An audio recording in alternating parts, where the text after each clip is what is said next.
and the pools. Go for the oohs and the ahs. Go for the bubbles and the bubbly. Go for the story and the stories. Go for the win. Go to Ocean Casino Resort. Book your trip at theoceanac.com.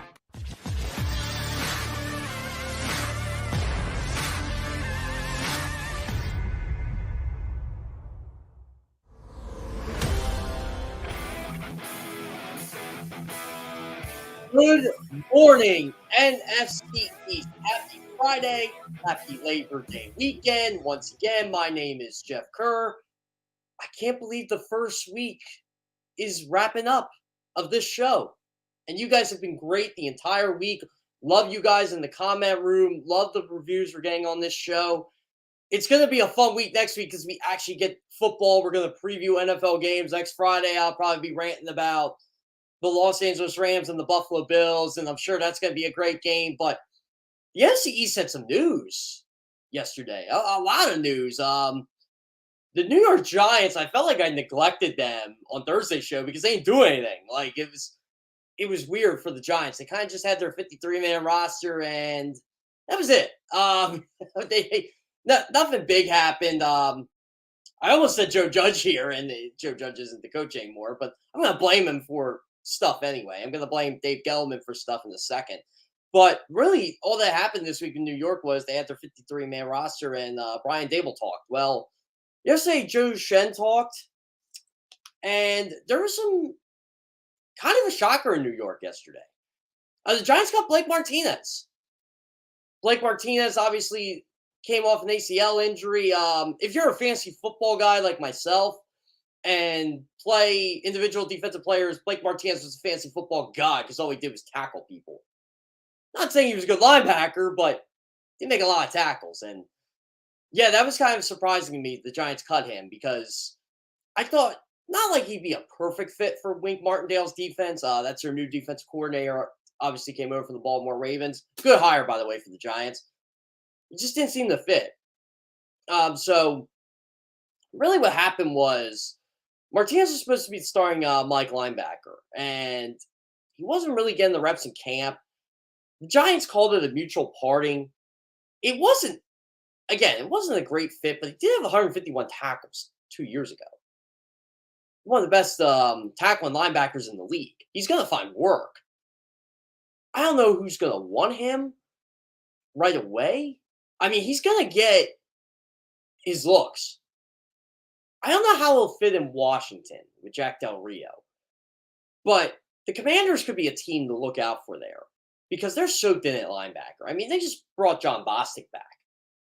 I think they only have 4 on their 53, if I'm not mistaken, 4 linebackers on their 53-man roster, and that's their weakest position. So the Commanders could use a guy like Blake Martinez. Not exactly the best cover linebacker in the world, and I think that's where he gets in trouble because you need coverage linebackers today. It's tough, but I kind of want to blame Dave Gettleman for this. Actually, I don't kinda. I do. I do want to blame Dave Gettleman for this. He put the Giants in salary cap hell. What a terrible general manager, by the way. Didn't believe in computers. Probably doesn't believe in YouTube. I mean, he admitted he pretty much hates analytics. Every single bit of it, which you need today because, he's a ground and pound. 3 yards of the cloud of dust. Big Ten, old school football. That's Dave Gettleman for you. He's a man's man, Dave Gettleman. Well, the man's man sucked at his job. And the Giants are paying for it. And Brian Dable and Joe Shen have to have a terrible first season because of what Dave Gettleman and Joe Judge did not do. The Giants only saved $200,000 by cutting Blake Martinez, who restructured his deal, by the way, because the Giants were in salary cap hell. So you're not really saving money. Oh, by the way, the Giants are still $5.2 million over the salary cap, and they have to get under the salary cap by Tuesday. So there's going to be restructures there because Dave Gettleman's an idiot. Kenny Golladay, they're going to have to restructure his deal. They're going to have to find a way to do that. I don't know how you're going to do that, but you're going to have to do it. He's one of the guys I think Joe Shen is targeted to restructure a deal. And Joe Shen said they're going to have to restructure contracts. They just can't cut people. I'm looking at guys that are candidates to restructure. Leonard Williams, remember the Giants gave him a big deal because they didn't want to lose him in free agency a couple years ago. He's going to have his deal restructured probably. That'll save him a lot of cap space. But they are $5.2 million over the salary cap. It's the worst. It's the highest in the NFL. And they stink. This is what Joe Shen and Brian Daboll need to fix. And they're doing a good job of that so far. But this is going to be a brutal, brutal year for the New York Football Giants. You have a quarterback who isn't any good. Not like he really has anybody to throw to anyway. They almost traded Darius Slayton. They say Darius Slayton's going to be there week 1. So they're not trying to trade him. Even though they'd save $2.3 million by getting rid of him. They're going to keep Darius Slayton. Which is good. I think that's a good move for them. But you're looking at the Saquon Barkley. Is this it? In New York? You can't sign him back, right? Even if he has a big year. If Saquon Barkley has 2,000 all-purpose yards like he did his rookie year, he's getting paid. Giants can do it. I doubt it. They're going to have to look elsewhere. Saquon will be fine. He's a good NFL running back when he's healthy. Boom or bust. But, again, Daniel Jones is a lame duck quarterback. Saquon Barkley's a lame duck running back. Kenny Golladay isn't the player you saw. Wendell Robinson, from the kid from Kentucky, I like him as a wide receiver. I think he's a good part of their future. Evan Neal is going to be a very good tackle in this league. So there's hope here. Kayvon Thibodeau, when he gets back from his knee injury, I think him and Aziz I can never pronounce his name. Aziz Ujulari. I believe that's how you say it. They are going to be good bookend edge rushers for this team for a long time. There's hope in New York because of Joe Shen and Brian Daboll. And Brandon Brown, who is the assistant GM, used to be with the Eagles.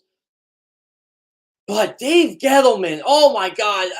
I kind of wish we had this show last year so I could just complain about Dave Gettleman and make fun of Dave Gettleman every single day. I hope that man never gets another general manager job. I don't care if he's in football, but he did not help himself in New York. And some Giants fans actually thought Dave Gettleman was a good general manager. I don't get it. If you're an NFC East fan and you don't like the Giants, you were hoping Dave Gettleman and Joe Judge were there forever. I can't believe they're allowing Joe Judge to call plays for a young quarterback or to help develop a young quarterback in Mac Jones. I pity Mac Jones. I can't believe Joe Judge is doing this. This is why I am not as high on Bill Belichick as I once was. I never thought Bill Belichick was like the GOAT per se because he had the Patriot way was Tom Brady. The Patriot way's in Tampa. But I always gave Bill Belichick his due. But now you're seeing what type of coach Bill Belichick really is without Tom Brady. And he's still arguably the greatest defensive mind in the history of football. But you're seeing overall, as a head coach, you need the quarterback. And he might have that in Mac Jones. But you can't have Joe Judge and Matt Patricia, who also can't coach. Especially, the guy gave up 41 points to Nick Foles in Super Bowl defense. So, yeah, you know what? Let's just flip him over on offense and we'll try some play calling. I don't get what they're doing in New England. I don't get it. Bill Belichick's living off 6 Super Bowls right now.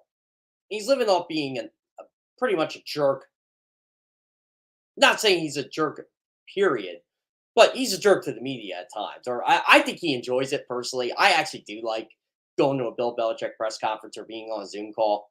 Because I think he's hilarious when he gives you the one-liners and all that. And you can get him to talk. It's just you got to ask him a smarter question.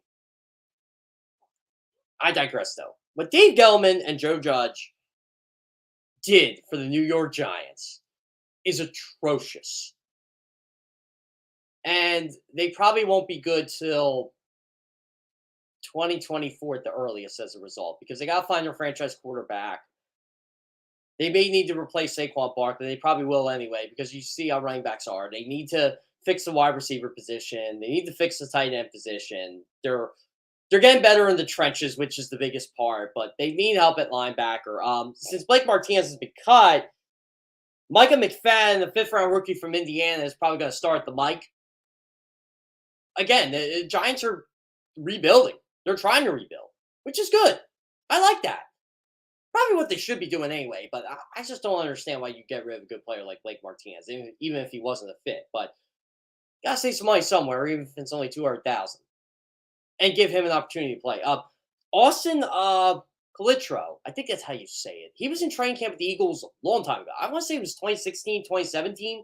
He's still around. He's going to be there. He made the Giants 53-man roster and have a good preseason. So that's pretty much the gist of the whole Blake Martinez thing.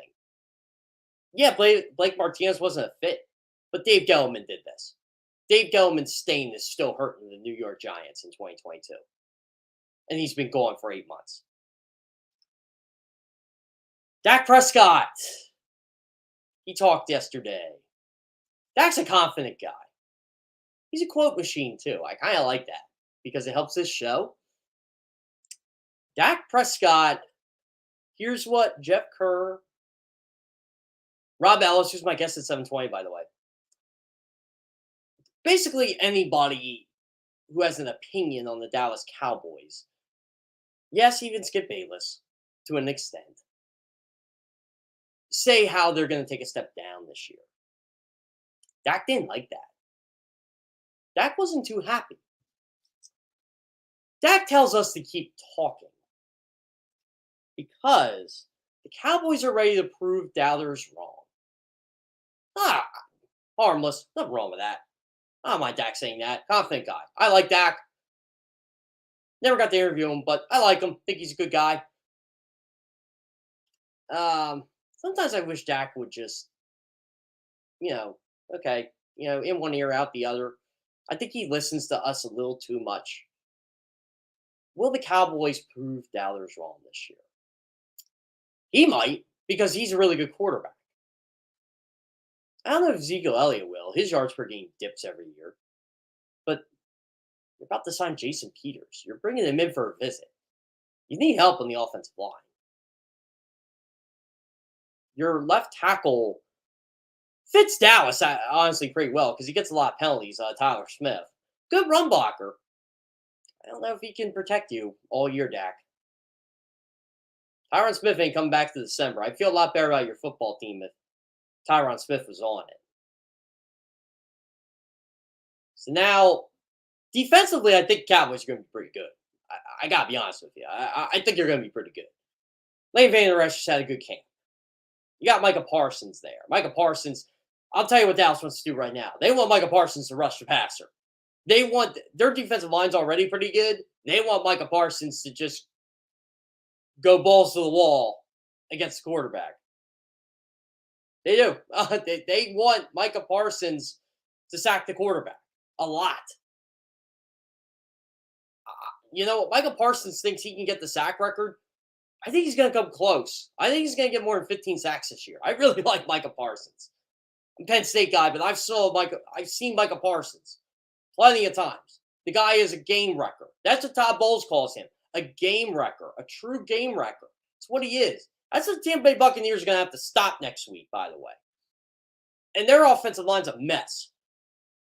We'll get into this a little bit next week. I would not be surprised if Dallas comes out of Tampa Bay with a win because of that defense. But I can't go against Tom Brady either. I haven't made a pick for that game yet, but Dallas wins that game. It's going to be because of their defense. You can say what you want about Trayvon Diggs. He does make plays. I'd still target him, but Anthony Brown's a good corner. He's a good corner. He's a good number 2. Eagles fans are spoiled because they got Darius Slay and James Bradbury, but man, Anthony Brown is a pretty good cornerback. And he really helps Trayvon Diggs out a lot. I like the Cowboys defense. I really do. Eagles were busy yesterday.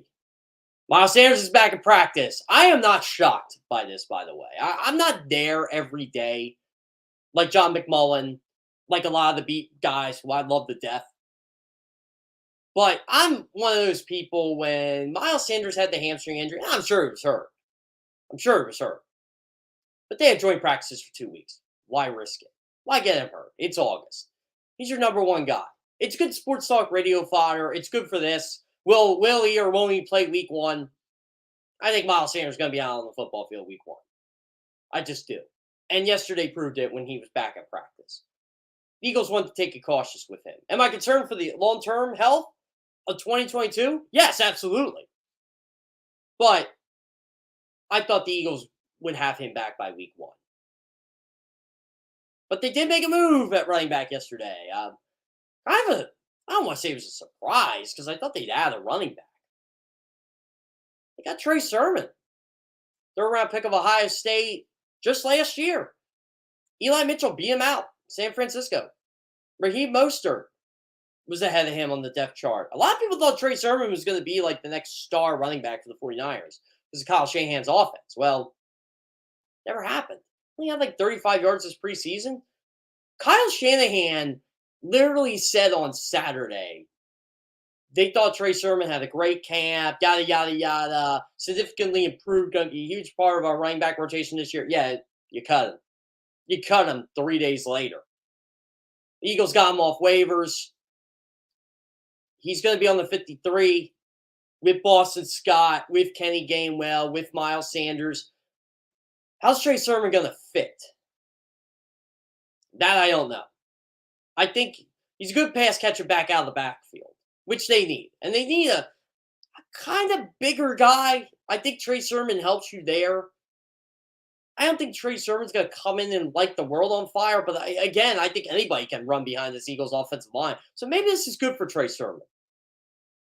Gets to start light here, not getting a lot of carries, and build his way up. It's a win-win for the Eagles. If he stinks, you get rid of him. If not, he's got a third-round pick for pennies on the dollar, per se.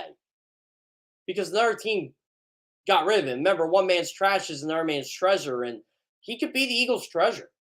I'm not saying he's going to be their future starting running back, but he could definitely help this team in 2022 and beyond. And you get 3 years of him. So I like the move. They signed Michael Pirine too. He's going to be on the practice squad, but I do like the Trey Sermon move for Philadelphia. I think they're doing. Howie Roseman's done a really good job at just kind of plugging any leak he had on this roster: safety, running back, edge rusher, linebacker, you name it, cornerback. Some people will joke and say, "Oh, quarterback, Jalen Hurts." Jalen Hurts is going to be fine. It's going to be fine. I haven't even talked about Jalen Hurts that much this week because I kind of get tired of talking about Willie or Rolling. We have all year to talk about Jalen Hurts. Andre Dillard. I don't trade assets because if you lose said asset, you're in trouble.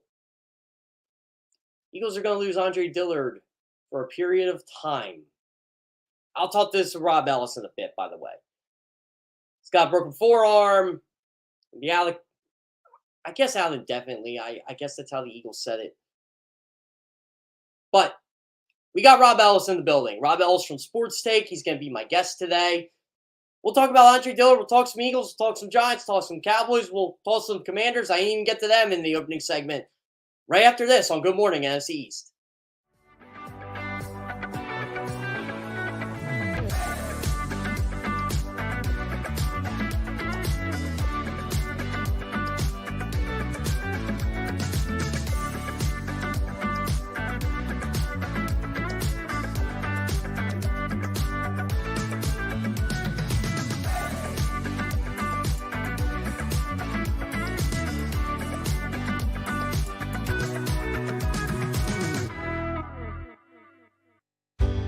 Go passionately.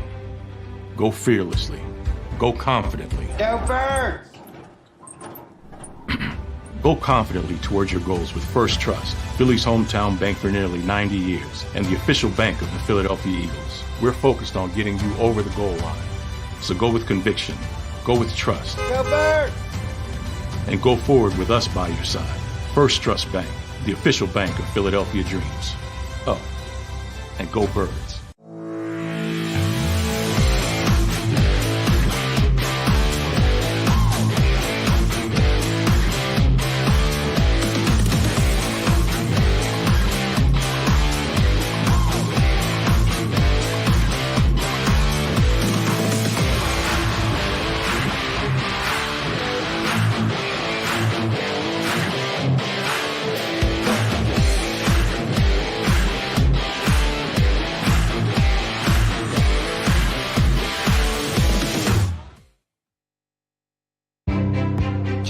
owner is an icon. A Philadelphia treasure. He's a mentor, a pace setter. Jim is my North Star.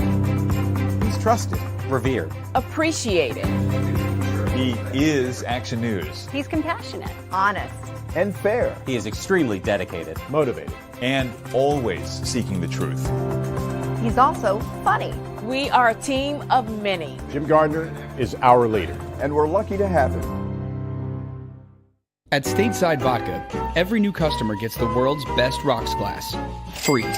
You're telling me that bottle is cut in half? You could say that.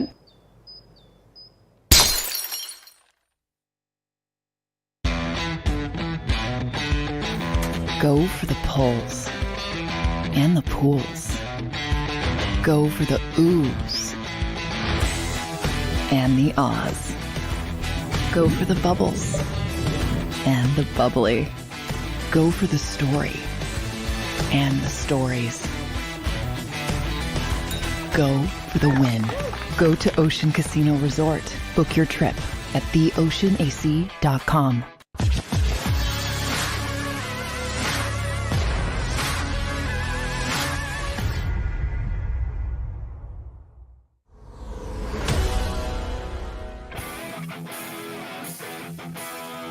Good morning, NFC. I'd like to present Rob Ellis from Sports Stake. You can hear him on Sports Stake. You can hear him on Sports Radio WIP. Rob's everywhere. How you doing, Rob? What's up, Jeff? Good morning, man. Congratulations on the show, brother. Welcome to the family. I appreciate it, Rob. By the way, did you enjoy the college football that was on last night? I enjoyed it too much. I paid the price, man. I was up late watching some, but no, it was just all day. I was excited knowing you had that sort of waiting for you. And I'll tell you, man, the backyard brawl between Pitt and West Virginia didn't disappoint. And I'm going back and forth between that and Penn State and Purdue. And man, what an ending to that. Oh my God, that was unbelievable. Yeah, Thursday night's my bowling night, right? So I'm watching Penn State game. I'm up on the approach, and I see Sean Clifford throw the pick, and I'm screaming before I even throw the shot. And I'm like, how do you bowl? Like, I'm like, I can't watch Sean Clifford anymore. I'm done with him. And what does he do? He throws the touchdown to Kayvon Lee, and while that's all going on, like you said, Pitt, West Virginia, it was a really good night for. It was a quintessential Clifford game, right? It was ugly a lot. To his credit, he is a tough guy. He had his knee twisted like a pretzel. He hangs in there. And then that last drive, I'll tell you too, Jeff, props to Penn State, but Jeff Brom of Purdue, he was pathetic in his play calling the last couple of series. Doesn't run the ball. Doesn't even really attempt to.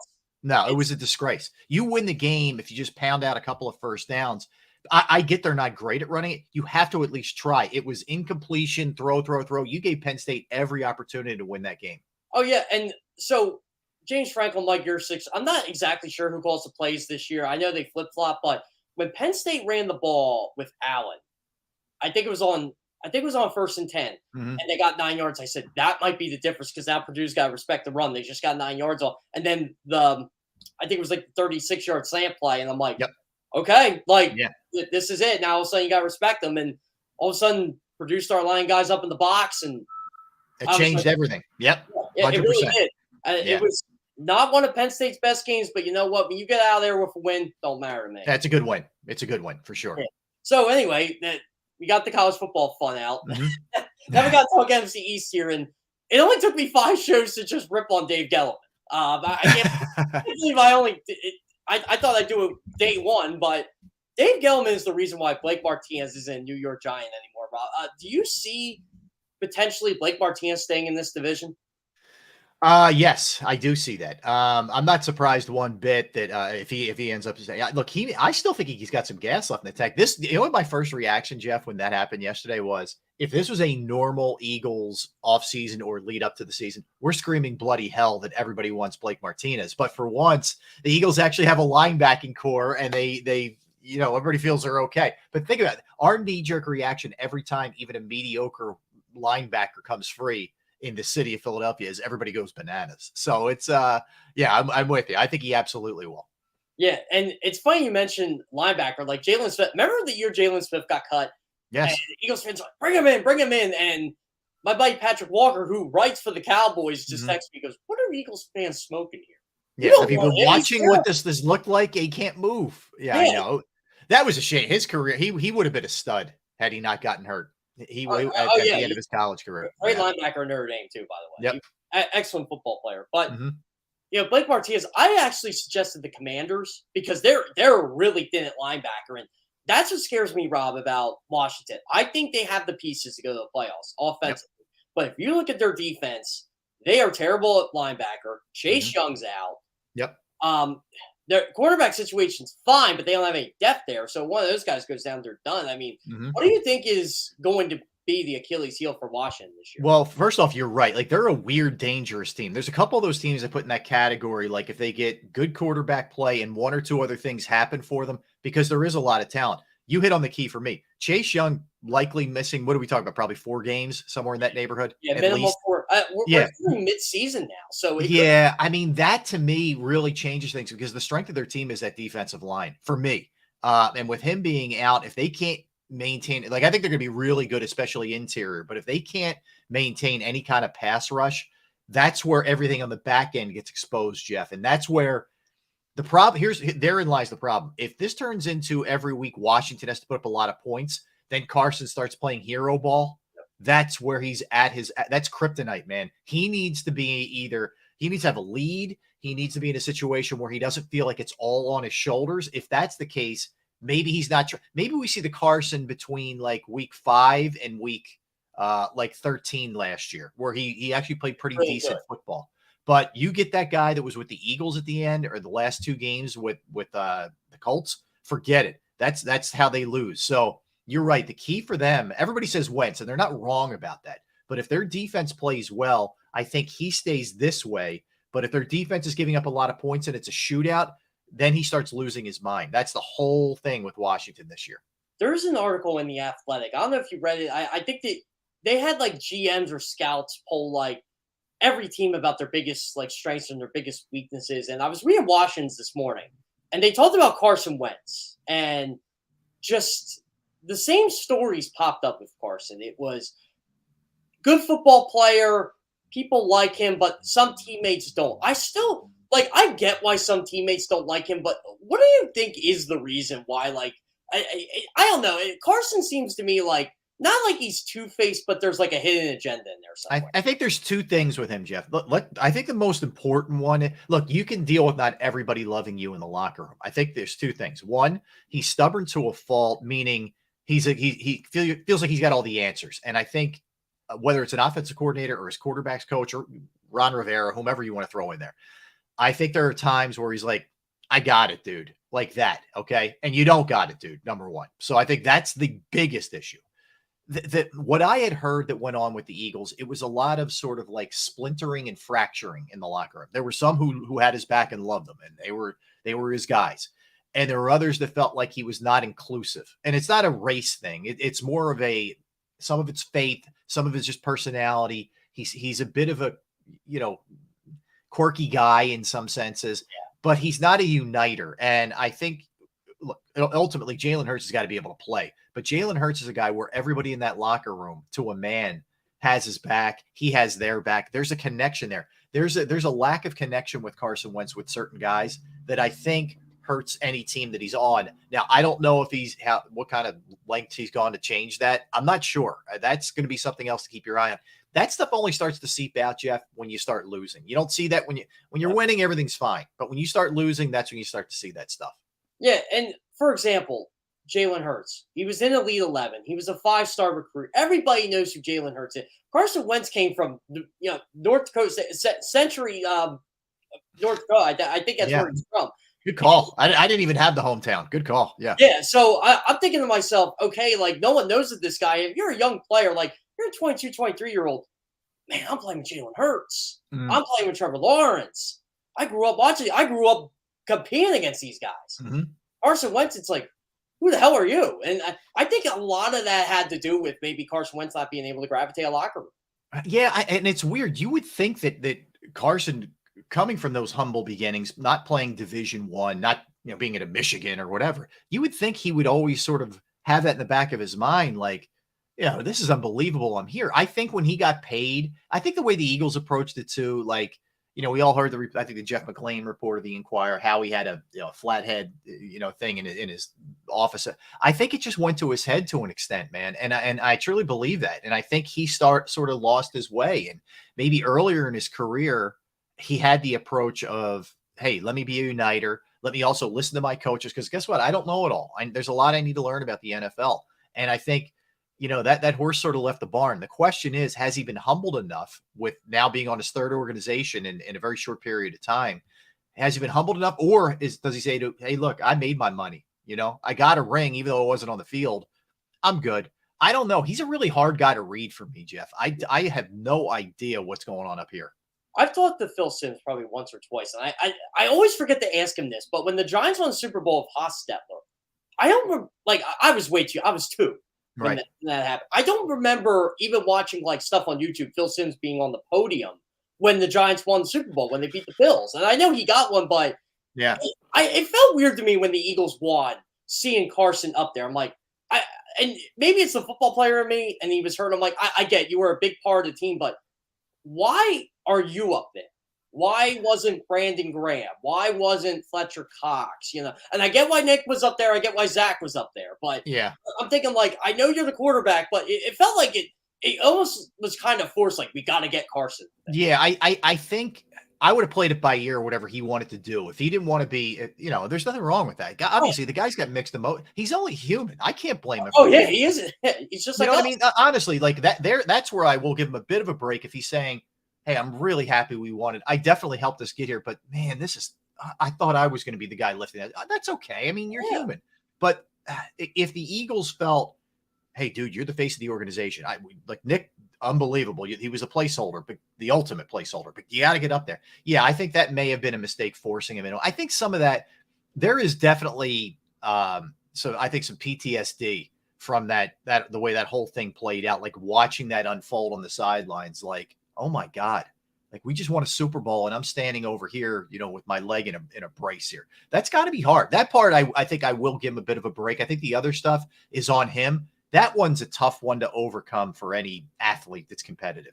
To me, I didn't feel good about it in 18 because I'm like, okay, maybe he can overcome the whole Super Bowl thing and come back, be a nice story because they're still a good team. But then when you get hurt again and he does it, Foles does it again. Yeah. Then you're like, oh. Then you think you're jinxed. That's when your mind starts playing tricks on you, right? That's when you're saying, I'm doomed. This isn't meant to happen for me. It just, we all get that way. You get irrational. And, I think that's what started. But really, when have we ever seen that? The backup steps in, wins a Super Bowl. Then you go down again, and he wins a playoff game, and he almost wins another one, potentially. Should have won the other one. Yeah, if Alshon catch it. I mean, right. It really was freaky circumstances, man. And then I think he was into press mode after that. 19 was a total just freak show it was hideous, right? And then 20's bad, and he's clearly everything went off the rails in 20.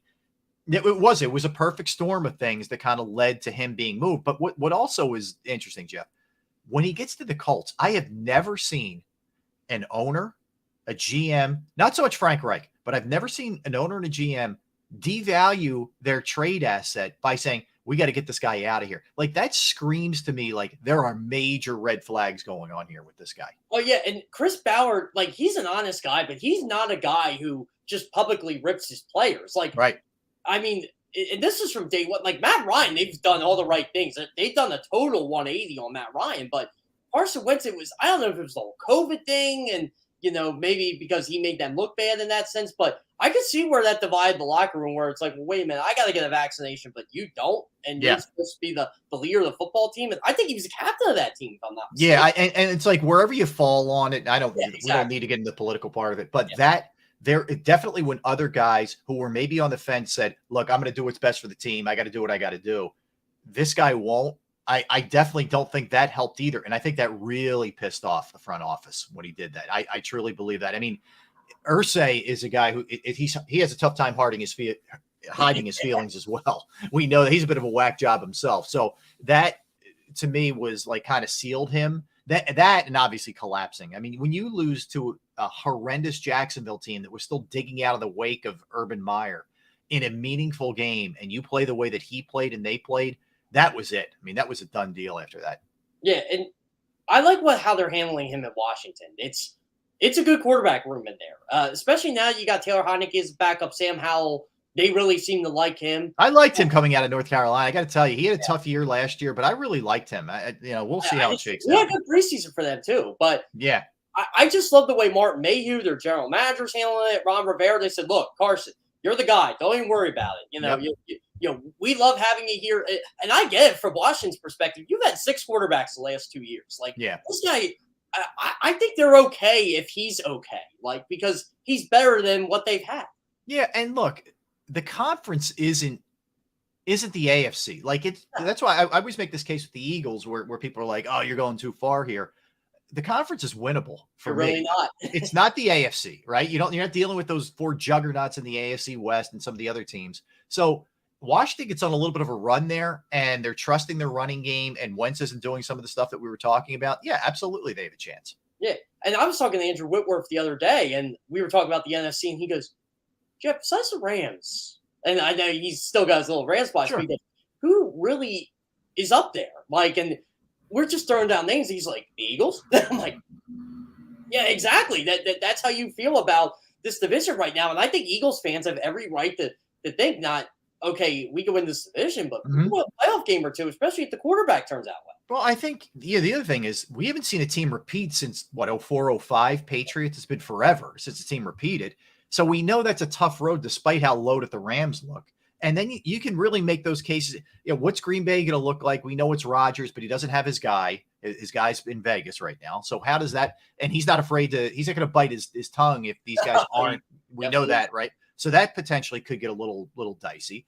And you start jumping around the other places. I don't know what San Francisco is going to look like because they clearly don't trust Trey Lance. So I don't know how that's going to play itself out if you're just staying in the West for a minute. But then you go east. The Cowboys lost a lot.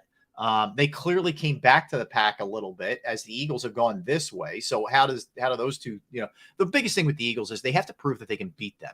I mean, I know we can all sit here and talk about on paper and how badly the offensive line for the Cowboys could look and all that.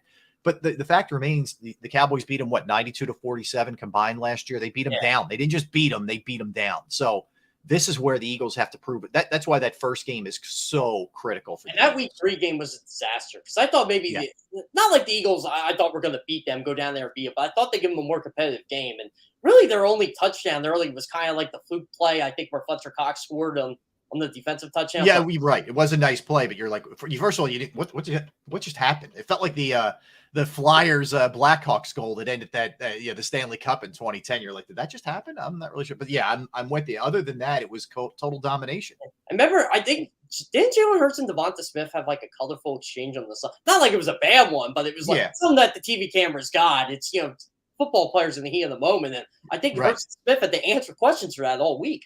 Yeah, I mean, no doubt. And look, they clearly frustration set in during that game. There is no question about it, as it should. You should be pissed off when you get beat down like that. Yeah, and then you play the Chiefs the next week. It was just a tough start to the year. I remember I was on Birds 365 with Jody Mack and McMullen. I said, you know what? If the Eagles come out of this 2-4, I'm going to be more than thrilled. And they did come out of it 2-4 after playing Tampa and all that. And then that's when I thought things were going to turn around for them. But overall, I wanted to get to the Cowboys here. Yeah. Did you get to hear Dak Prescott speak yesterday by any chance? I didn't hear him yesterday, no. So Dak's pretty much told guys like me, guys like you to keep talking because they're ready to prove the doubters wrong. And I'm like, I love Dak's confidence, but sometimes I didn't get to say it. Sometimes I kind of wish he'd shut up with a couple things because it's not like he's a big time winner here. He's a really good quarterback, but if you're Mahomes or Wilson or Rodgers and you've won it and you've accomplished the ultimate, you can do that kind of stuff. You don't even do that stuff. But the problem is now too, Jeff, that is so everybody does. Keep talking. It's my fuel. Okay, dude. We hear this from everyone now at this point that it's your fuel. And when your season ends the way that their season ended, with your coach and your quarterback making about as boneheaded a play as you possibly can, every one of us, me and you and every fan, has every right to tee off. So it's get a grip of reality here.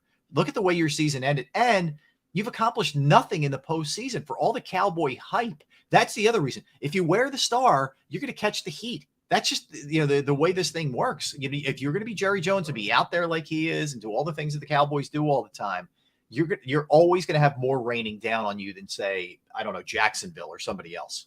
Yeah, well, like if San Francisco lost that game, for example, I don't think fans would have been like, okay, it's time for the Trey Lance era. But in Dallas, like they were talking Super Bowl last year, and I kept saying to people, I don't see it. I just don't see a Super Bowl team in them. I see them beating up on bad competition. They always reminded me of the schoolyard bully. They beat up on all the little guys, but when a big guy came to them, like the 49ers, and they could punch him back, they didn't fight. And, Trayvon Diggs got beat a lot in that game. And Micah Parsons was really good in that game. But outside of him, it really wasn't much. And now they're going to be playing, I don't want to say a tougher schedule this year, but they don't have an offensive line. I think their defense is still going to be really good. But it's kind of weird how their defense might be the driving force behind their success this year. Well, that's their problem. I mean, the offensive line is a major issue. The old cliche, the games are won in the trenches, is a cliche for a reason, and I think Dak's going to take a beating. I'm not sure how they're going to be able to run the ball all that well. And yeah, CeeDee Lamb looks like he's going to be a good player, but I don't think they have a ton of weapons on the outside either. I mean, you lose Amari Cooper, which is a big deal. And is Parsons arguably one of the best players in football, period? Yes. Absolutely. But they also lost a couple other key pieces on that side of the ball, Randy Gregory among them. I'm glad you brought Diggs up.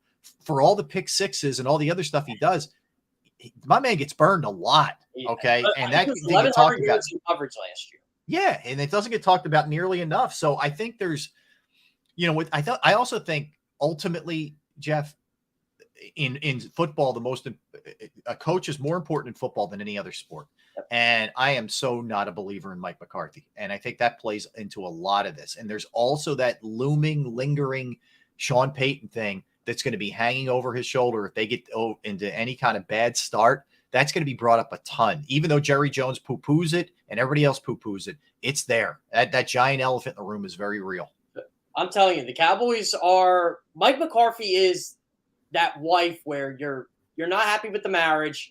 You're close to divorce, but you're trying to save it, and Sean Payton's your side piece. And absolutely, yeah, he's the neighbor next door that the guy's just kind of ogling, but because he's right there in their own backyard, that's where he lives.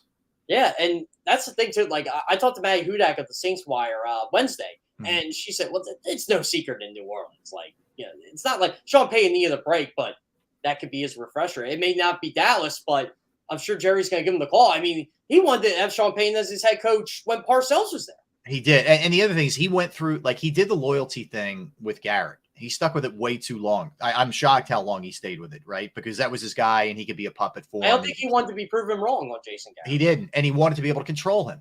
I don't think, considering his age and everything else, I don't think Jerry stays with McCarthy if this thing doesn't end the way he likes this year. I think he absolutely will make a move. He'll eat the rest of the money. He's got it. Yeah, that the money that he would have to pay off McCarthy is pocket change to you and me. He's not worried about that kind of thing. He absolutely would do this. How bad do you think Ezekiel Elliott's going to be this year? Yeah, I don't believe they want to tell you he's in better shape and all that kind of stuff. I just think at times running back get to a point, man, where they just hit that wall and there's a point of no return. It's not. I don't think it's going to fall completely off the face of the earth, but I don't think he's going to be nearly as effective. It's a slow decline every year, though. Yeah, and look, they do have a good backup who would start for a lot of other teams. So I think they'll be okay at running the ball.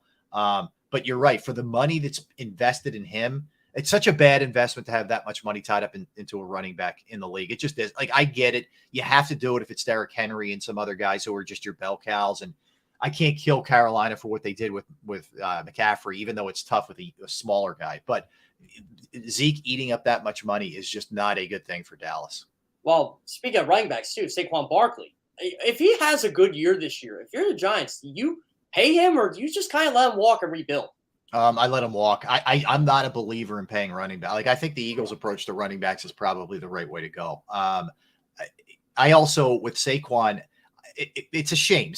So much of your career in that league is dictated upon circumstance. He ended up going there when they just absolutely hit the skids and he took a beating. I mean, coming out of Penn State, he was dynamic in so many ways. Best college football player I've seen in a long time. He was unbelievable. And I just wonder if the accumulation of this, even though he's still super young, if the accumulation of this just makes him into a good, not great player. I think you're going to see him bounce back. I still don't like their offensive line, so I don't know what he does with that. But I think he'll make plays if he stays healthy. But I would invest my money elsewhere if I'm New York. I would look. You have to. You got to get a quarterback. I am not a Daniel Jones guy, even a little bit. Oh, I can't stand the guy. I just don't think he's good. No, I never thought he was good. I thought he was overdrafted to begin with. And I don't think they have a good offensive line. So that's where my money would go. And you can find a running back who could be serviceable enough for you. What bothers me with the Giants is, and again, this is why I went on the Dave Gettleman rant today. Do you know they're $5.2 million over the salary cap? And they have to it's absurd. There's a lot of dead money. There's money allotted to guys who, like, they have so many nightmares up there. Galladay's a total nightmare. He's a mutt.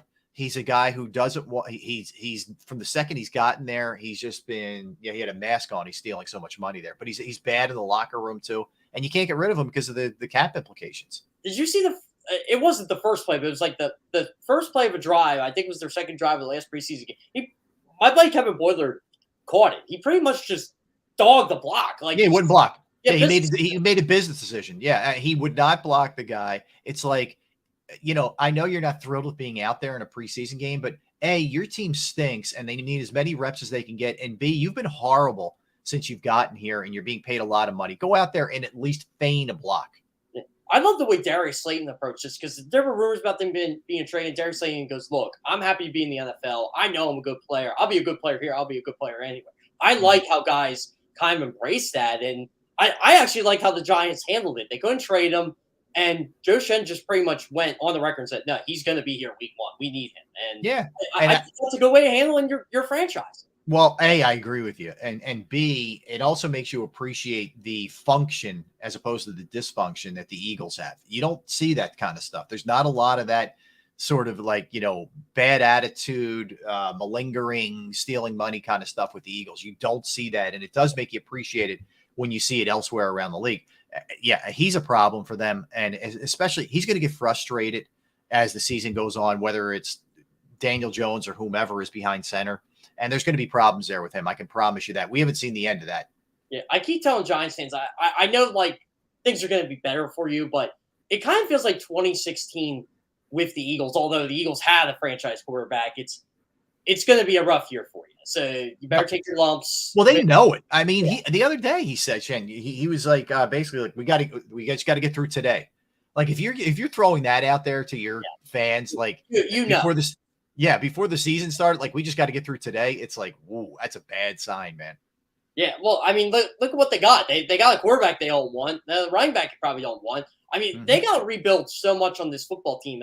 I said maybe 2024 at the earliest, and they got a hell on the quarterback. Yes, that's a bit. Look, they're. I'd have to look at how they're set up with draft picks, but yeah, I mean, for them, I'm making it a priority to do everything I can to get a quarterback in this draft coming out because I think this is going to be a really star-studded draft with quarterbacks. Yeah. What bothers me too with them is I don't even think they're the worst team in the conference. I think the Seahawks are purposely trying to be bad. Yeah, they're in tank mode, 100%. Yeah. So are the Falcons. So they're probably going to be ahead of you. And there's going to be teams in the AFC that are going to be ahead of you just because the AFC is loaded. Mm-hmm. It's just funny how I forget who pointed this out to me, but the Jets had 7 guys claimed on waivers. The Giants had none. That's what people think of the Giants roster. Right. You look at it 2 ways. One, the Jets can't evaluate talent and they're letting guys walk out the building, or they have some good play. I thought the team that drafted the best this past year was the Jets. I like their draft better than anybody else. Their last 2 drafts were really good. And when I watched that preseason game, I was against the Eagles. When I was at the link, I'm like, you know what? They're not bad. It's all Zach Wilson. All Zach Wilson. And he's been hurt. So who knows? Rob, once again, I appreciate you coming on. I'm going to have you on Good Morning NFC East a couple times. We're going to be ranting and raving about this division all year. And I just can't wait for the games next week. Love it, Jeff. I love your work, man. And it's back at you. We look forward to having you, back on Sports Take too. But awesome job, dude. We love having you in the lineup, man. We're Murderers Row, man. We're just going to keep going. Let's do it, man. It's every day. Birds 365, football playbook. You guys, as soon as the Jalen Reagor stuff went down, I'm on the treadmill. I'm like, Sports Take, let's go. I got to hear Rob Barrett. My man. I appreciate it, man. Thank you, Jeff. Jeff, sounds great. Thanks for coming on, Rob. All right, Jeff. Good morning, man. Thanks. Yeah, sounds great. All right, so I got to do a tribute to Joey McDowell here, who's coming up next, but we got to put a bow on the show right after this.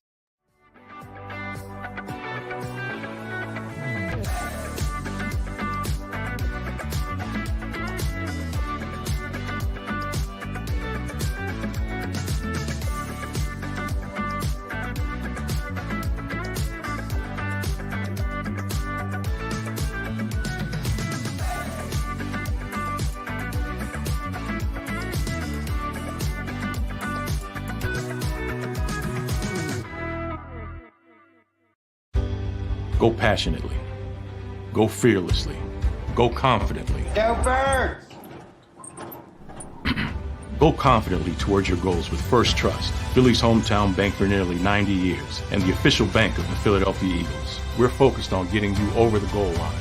So go with conviction, go with trust, Go Birds! and go forward with us by your side. First Trust Bank, the official bank of Philadelphia dreams. Oh, and go Birds.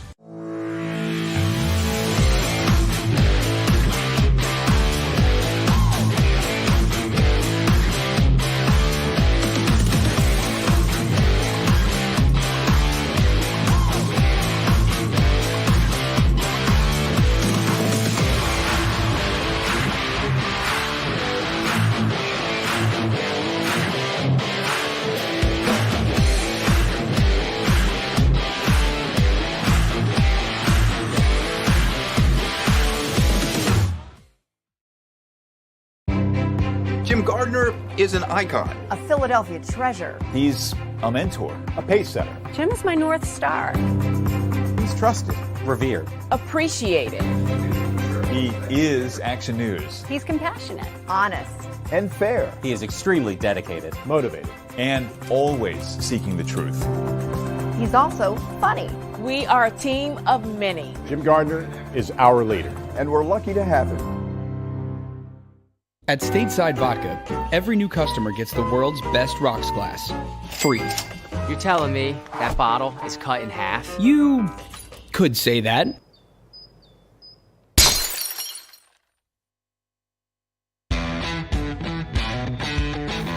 Go for the poles and the pools. Go for the oohs and the ahs. Go for the bubbles and the bubbly. Go for the story and the stories. Go for the win. Go to Ocean Casino Resort. Book your trip at theoceanac.com.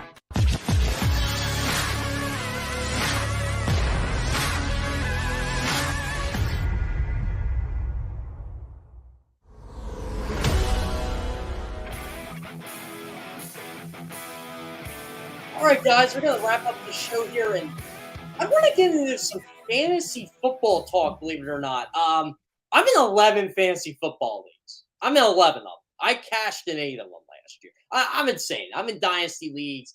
I go crazy when it comes to fantasy football. I got a lot of friends, and a lot of people want me in their league. So I end up playing for money and do all that stuff. I don't gamble, so this is my version of gambling, fantasy football.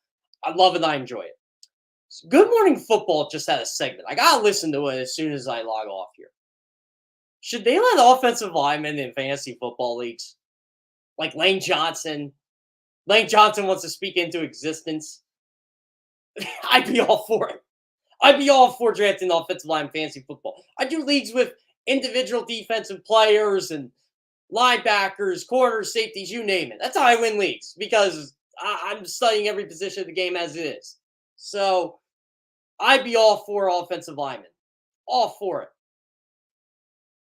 Sean O'Hara's right on the money. If they had a league with offensive linemen, I'd go for it. I wouldn't draft them high, but I'd be all for it. I'd draft Lane Johnson. I'd draft Jordan Mailata. There's a couple good players I drafted. If I couldn't get them, I'd probably get Charles Leno on the Commanders. Like him a lot. Zach Martin would probably be one of the first linemen you draft. I don't know how they'd score it. I guess it'd be all pancakes allowed, pressures allowed, but you could do it. You could do it. All you got to do is use like the PFF or True Media Systems. You can find a way to include offensive linemen. So I think that's kind of cool. I wouldn't mind if they did do that or create a league for that. I'd be all for it. But overall, guys, next week, we got football. NFL football. Next week, Dallas, Tampa. That's going to be next Sunday night. I'm excited for that game. Eagles, Lions. I'm excited for that. Giants, Commanders. I'm excited for that. I mean, Giants, Commanders. Sorry.